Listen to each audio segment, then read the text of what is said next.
cuando un ingreso está exento. Fíjense bien lo que voy a decir.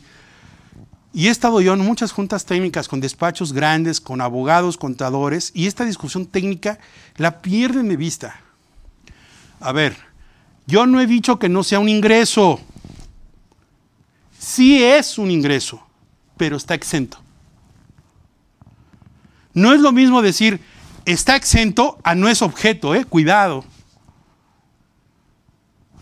El estar exento no desconoce que es un ingreso.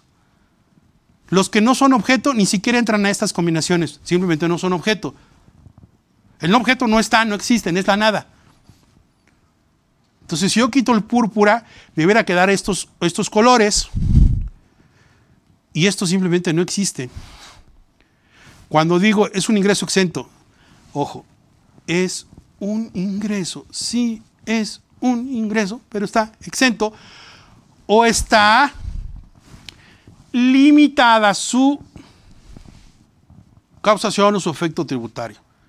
Estará exento hasta 15 días, dice, ¿no? Por ejemplo, la ley. Dice que si tú tienes ingresos por más de ese concepto, entonces por la diferencia pagas impuesto. Te está concediendo al legislador hasta 15 días de exención de impuestos sobre la renta en una persona física que obtiene ese tipo. Oye, ¿pagas PTU? ¿Sí? ¿Cuánto? Pues hasta el importe de 15 días. Oye, lo que exceda, pues lo pagas. Y lo digo es que ya lo pagas, es un excedente y eso está en la ley clarísimo. Entonces, este fenómeno de hacer estos filtros nos lleva a una ficción mayor que se llama los demás. Tipos de ingreso, los demás. Y es que el legislador dice, bueno, si no te pego por arriba, no te pego por abajo, no te pego a la izquierda, no te pego a la derecha, no te pego en el centro, para que no te me escapes por cualquier otro lado, es ingreso. Y dices, oye, pues es que no pierdes. No. Los demás ingresos. Y es el famoso capítulo, ¿verdad? Que le llaman el resumidero. En el capítulo dice de los demás ingresos, en el que todo lo que no esté en los anteriores se entiende percibido. Pero ¿qué creen? Hace 20 años la Corte declaró inconstitucional ese tipo de referencias. No puedes. No hay tributo si no está en la ley previamente. Y así hemos ganado juicios. Este capítulo sigue siendo, desde mi punto de vista, inconstitucional, porque no puede dejar al capricho de la autoridad de que todo lo que no esté considerado en los demás capítulos del título cuarto, que esté grabado, debe estar, dice, nullum pena sine lege in tributum. Ley es, no puede haber impuestos si no está previamente en una ley. Así como en materia penal decimos, no hay pena por delito que esté previamente establecido en la ley, aquí es, no hay tributo si no hay ley previamente. Así que si el objeto de la ley, el supuesto jurídico de la ley no está considerado, pues es claro que simplemente esto sería inconstitucional. Y aquí les voy a decir una cosa muy importante. En el 2006 más o menos salió una tesis de jurisprudencia, bueno, era tesis aislada, luego se volvió, no recuerdo ahora si es de la sala, lo prometo investigar. Que hablando del tema de que no se definía qué era ingreso en la ley de impuestos sobre la renta, se dijo, Enrique Calvo Nicolau define que ingreso es toda modificación en el patrimonio de manera positiva en una persona, y hacen toda esa disertación. Y dice, el hecho de que no se defina en el título 2 de las personas morales, en impuestos sobre la renta, el concepto de ingreso, no torna por esa situación inconstitucional esta ley. Y dice esa tesis, las leyes fiscales no son diccionarios. El legislador no está obligado a estar definiendo qué se entiende por ingreso, y que si bien es cierto existe el título 2, y que no existe para los demás títulos en sus capítulos o secciones esta definición, entonces, ¿cuál es el problema de llamarle o no ingreso a la percepción de una persona física o moral? Y la Corte resolvió, por eso dije, hoy el criterio de la Corte es, piensa en este filtro, en esta coladera gigante. ¿Modifica tu patrimonio hacia arriba? Sí. ¿Es un incremento patrimonial? Sí. ¿Es un ingreso o una entrada de efectivo? o es un préstamo. No, es ingreso porque no tengo que devolver. Lo produje por prestar un servicio o por enajenar un bien o conceder el uso o goce. Si modifica hacia arriba, entonces es ingreso. Y el tratamiento que debes darle es de acuerdo a estos filtros. Entonces hoy, en los debates que puedo tener técnicamente, yo diría, primero partamos si es algo que tiene que ver modificable al patrimonio. Estamos a unos minutos de hacer nuestro break. Vamos a continuar en la siguiente lámina para empezar de lleno con la parte más objetiva, que sería los tipos de causación que ya los explicaba hace un momento, que son los directos y los indirectos. Si entendemos esto, vamos a tener todo lo de atrás muy completo para poder pasar ahora sí a lo que son el tema de las obligaciones dirigidas o comprendidas en la Ley de Impuestos sobre la Renta. Ya conocí los sujetos, los elementos de las contribuciones, cómo se causan, las bases. Ya conozco todo eso. Ahora, con esta lámina vamos a cerrar nuestro break. Las obligaciones que tiene la Ley de Impuestos sobre la Renta son sustantivas, es decir, todas las que tienen que ver con causación. Todo lo que tiene que ver con el pago, cómo se genera el impuesto, cómo se genera el tributo, eso es sustantivo. Pero también existen obligaciones formales, que si bien algunas están para efectos en el Código Fiscal, otras están también en Impuesto sobre la Renta, y por ejemplo me refiero a obligaciones en la declaración anual de personas físicas y personas morales. ¿Cuál es una obligación sustantiva? El pago del impuesto sobre la renta por los ingresos obtenidos en el ejercicio fiscal. ¿A través de qué? De una obligación que está en una declaración anual o las declarativas o declaraciones periódicas que se tienen que presentar.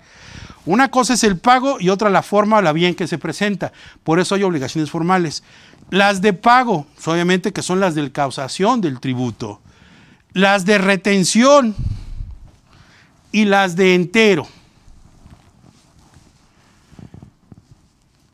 ¿Qué diferencia hay entre una contribución que se debe pagar?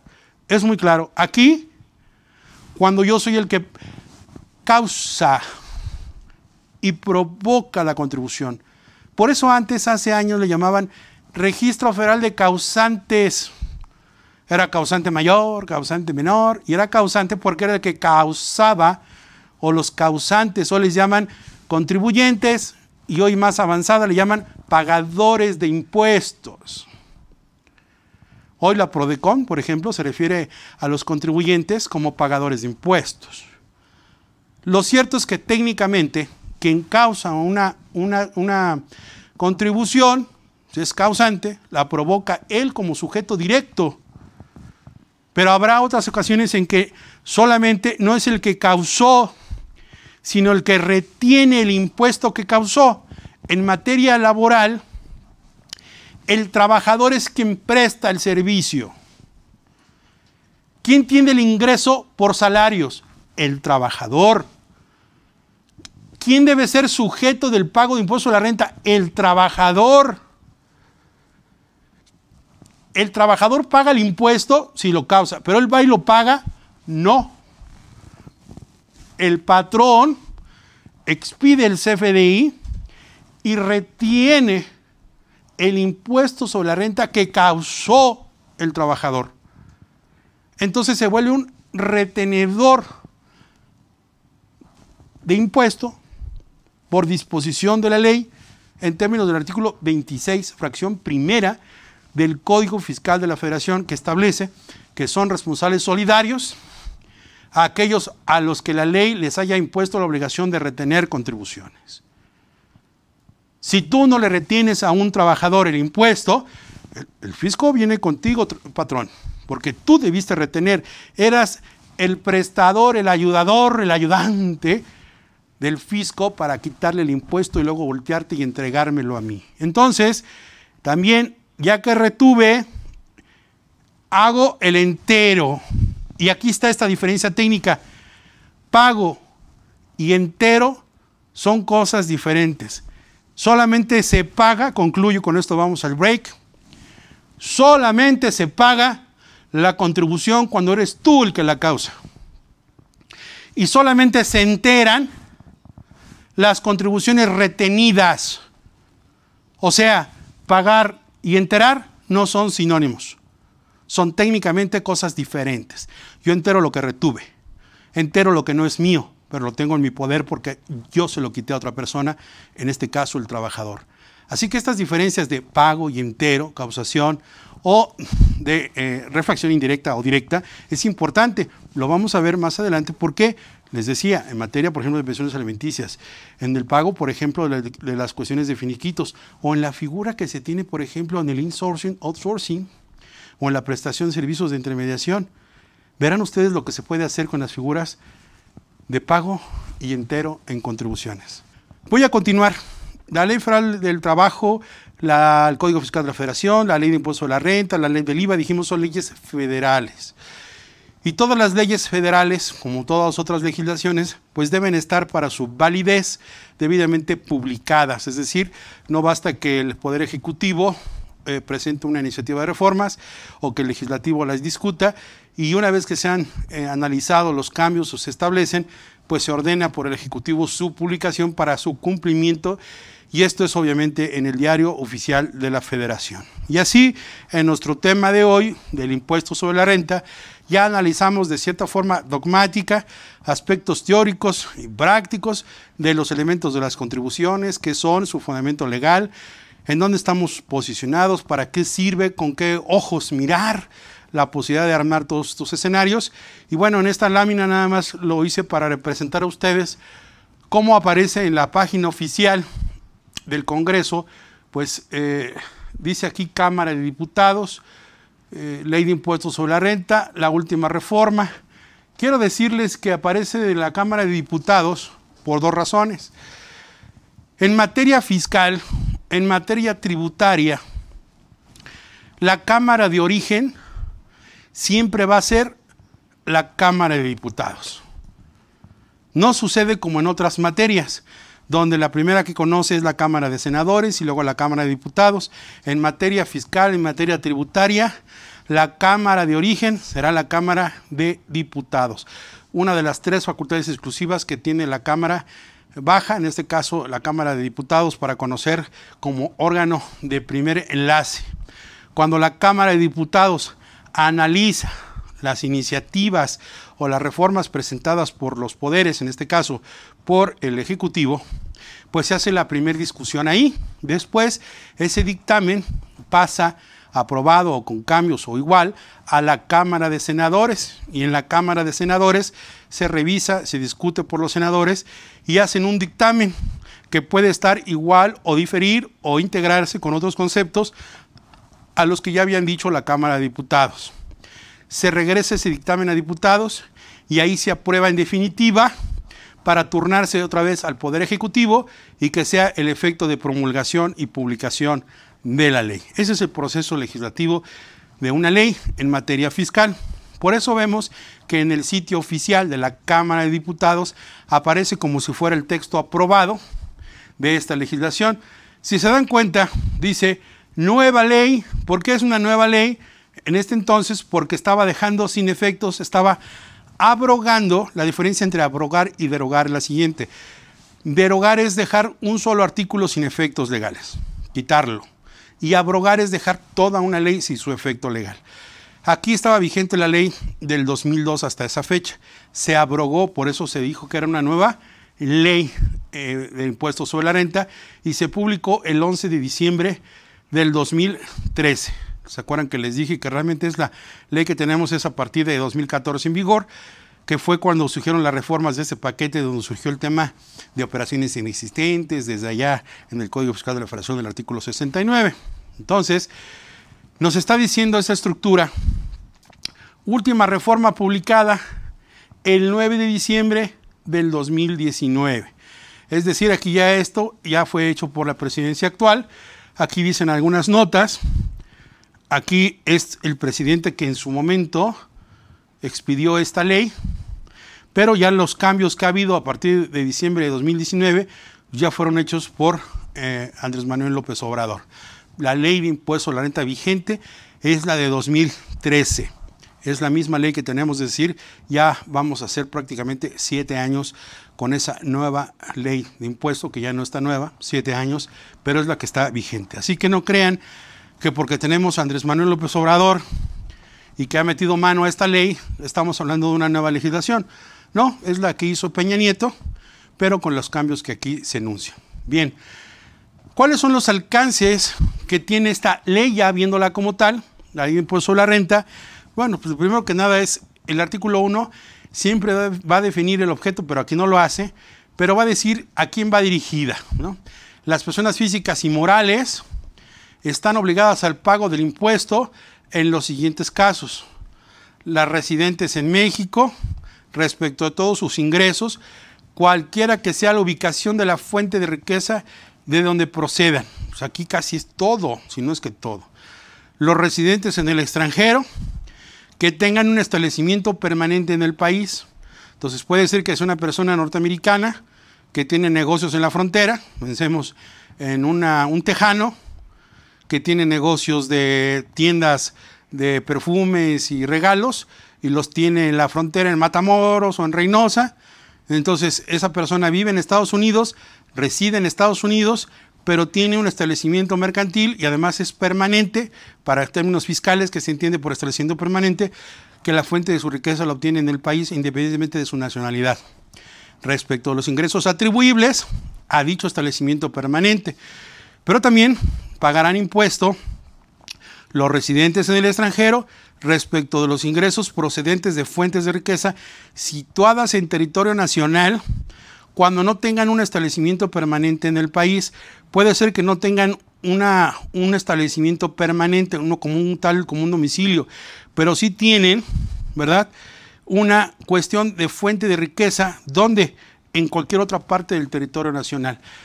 O sea, la ley de impuestos sobre la renta trata de abarcar todas las posibilidades, si eres nacional, si eres extranjero. Si no es atendiendo tu nacionalidad como persona, entonces a la fuente de riqueza. Y la fuente de riqueza se determina en cualquier parte del territorio nacional o a lo que se conoce como establecimiento permanente. Esto es muy importante porque es el punto de partida para saber, en el caso de una plataforma electrónica, dónde se encuentra Amazon, dónde se encuentra Uber. Si es una empresa que es dueña de una aplicación y que produce riqueza, se entiende que pagan o no impuestos en México. Estos conceptos para efectos de renta es importante tenerlos presentes para muchos negocios, pero regularmente hoy diría que tanto atendiendo a la nacionalidad o al origen de la nacionalidad de las personas físicas o morales, el establecimiento permanente o tener negocios en territorio nacional son fuente de imposición de tributo. Artículo importante que considero yo es el actual artículo 7º de la ley de impuesto sobre la renta. Este artículo es muy básico porque aunque nos define ciertos conceptos, a veces se nos olvidan. Y ahora que estuvo la obligación esta que derivaba de los avisos de socios o accionistas, no sabemos cómo responder. Y no sabemos cómo responder simplemente por dos razones.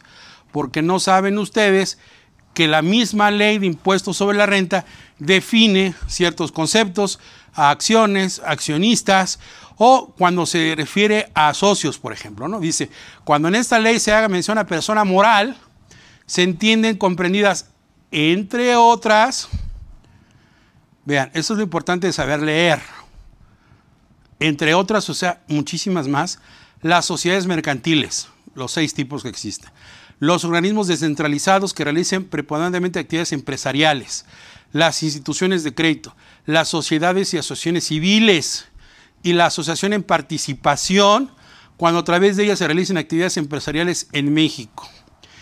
Este concepto es el de persona moral, insisto, entre otras. Así que hay que saber definir y entender los vocablos. El artículo 7 es importante porque nos define el alcance de estas figuras. En los casos en que se haga mención o se haga referencia a acciones, se entienden incluidos los certificados de aportación patrimonial emitidos por sociedades nacionales de crédito, las partes sociales, las participaciones en asociaciones civiles y los certificados de participación ordinarios emitidos en base de fideicomisos. Cuando decíamos los avisos de actualización al RFC, Decían, es que son accionistas y no un miembro de una sociedad civil no es accionista. Oye, no, espérame. Sí, porque por integración, cuando diga acciones o accionistas, quien detente, pues se encuentran claro que las participaciones en asociaciones civiles o las partes sociales. Por tanto, pues, referirse en materia fiscal a accionistas o acciones, pues es como decir partes sociales o certificados de aportación. Quedan incluidas desde mi punto de vista. Luego dice, cuando se haga referencia a accionistas, ya dije que son accionistas, quedarán comprendidos los titulares de los certificados a que se refiere este párrafo, de las partes sociales y de las participaciones señaladas. Pues aquí está acá, claro. No tengo que decir miembros de sociedades civiles. Si quien tiene una parte social en una SC, aunque no es un accionista propiamente, sí lo es como parte entendida de la semántica de acciones o partes sociales. Se deberá considerar la parte alícuota que representen las partes sociales en el capital social de la sociedad de que se trate. ¿Cuándo? Tratándose de sociedades cuyo capital esté representado por partes sociales. Debemos recordar que las acciones, en términos mercantiles o societarios, representan la aportación de dinero o de un bien en una sociedad mercantil. Pero en una sociedad civil puede representar también la aportación de un bien o el trabajo de uno de los socios, pero también están representados no por acciones, porque no representan dinero, sino un certificado que ampare esa aportación intelectual o de un bien. Quiero decir con esto que hay sociedades mercantiles que no dejan de ser mercantiles, pero que están representadas por intereses de dinero y otras atendiendo a la calidad de personas. Así se le conoce en el medio como sociedades de personas o sociedades de capitales. Las sociedades de capitales, por excelencia, son la sociedad anónima, donde lo que importa no es el socio o el accionista, sino el dinero que se tiene como patrimonio de esa empresa. En las sociedades mercantiles de personas, tenemos por excelencia a la comandita en acciones, a la sociedad cooperativa, que son sociedades mercantiles, pero están representadas por las personas, que es lo que vale más allá de lo que son sus aportaciones materiales. Esta diferencia en materia fiscal es importante, tan importante que a veces nos olvidamos de su concepto y de su identificación para el cumplimiento de obligaciones. Por eso me parece importante este artículo. Ahora bien, cuando hace rato les mencionaba de patrón retenedor, el capítulo primero de los ingresos por salarios en general por la presentación de un servicio personal subordinado corresponde al título cuarto.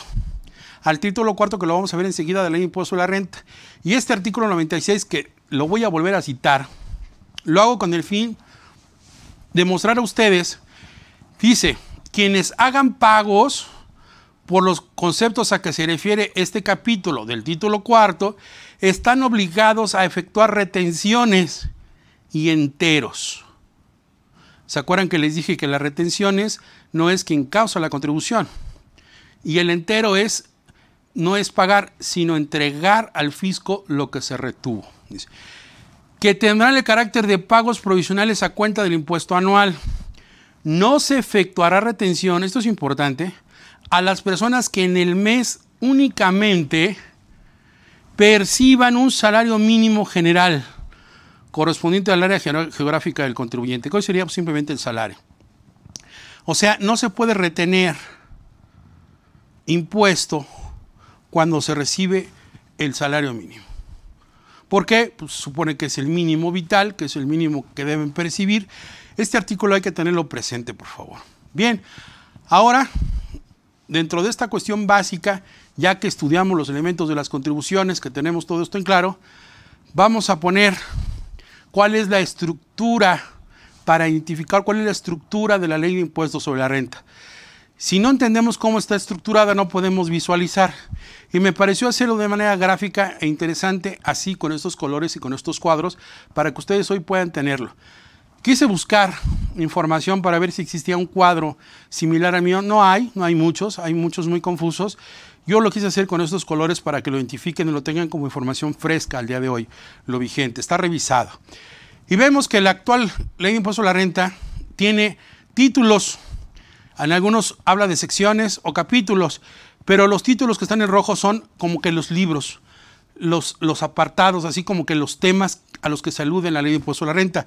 El título primero siempre se va a referir a disposiciones generales del impuesto a la renta. ¿Cuál es? Del artículo 1 al 8. Es claro que entonces que en este artículo, el 7, corresponde a disposiciones generales, es decir, reglas para todos los demás títulos y capítulos.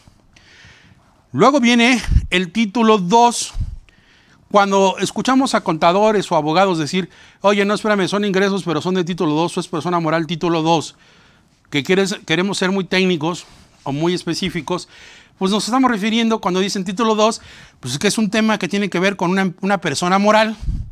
Y aquí hay 9 capítulos y están comprendidos del 9 al 78. Todo el título 2, todo lo que esta persona moral que va a contribuir, está su historia representada por 9 capítulos del artículo 9 al 78. Título 2, personas morales. Ahora ya saben ustedes que cuando alguien les habla de ingresos o de una obligación de esos artículos, ya por asociación de ideas ustedes nada más dirán, es título 2. Pero si alguien habla de un sindicato o de una fundación o de una asociación y te dicen, no, espérame, pero ¿por qué si es título 3? Tú sabes ahora que entonces título 3 se refiere a personas morales no contribuyentes o, como dice la ley, con fines no lucrativos.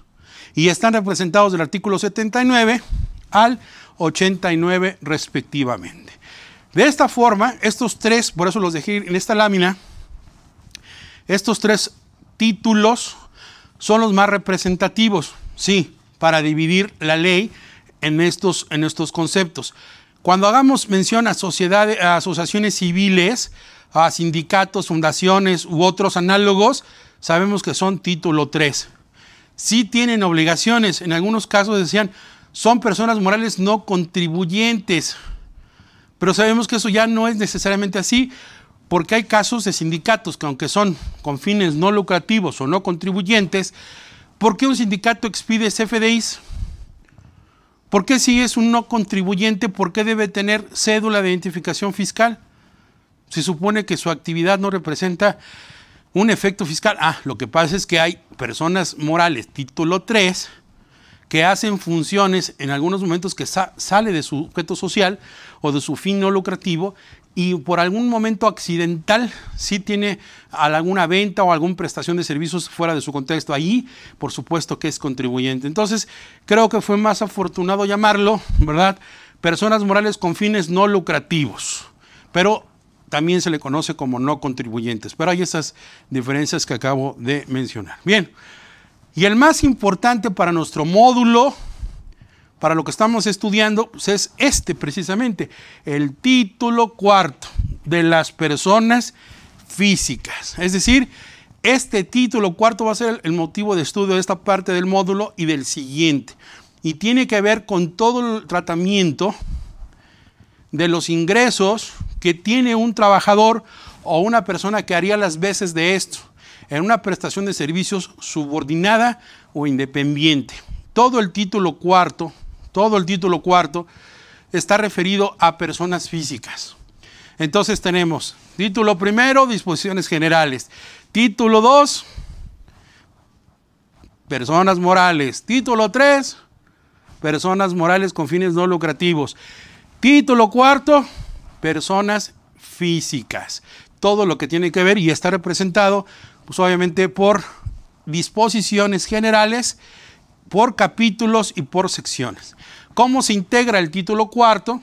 Bueno, vemos que los artículos del 90 al 93 son reglas generales. Aunque el artículo del título primero hablaba de disposiciones generales, estas son disposiciones generales, pero solamente para el título 4. No se confundan.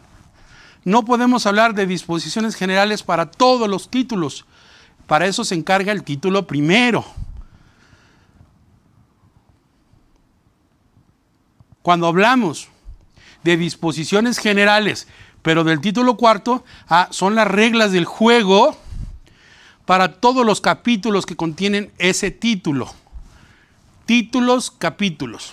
Así que el título cuarto de las personas físicas tiene un capítulo que se llama, capítulo primero, de los ingresos por salarios y en general por la prestación de un servicio personal.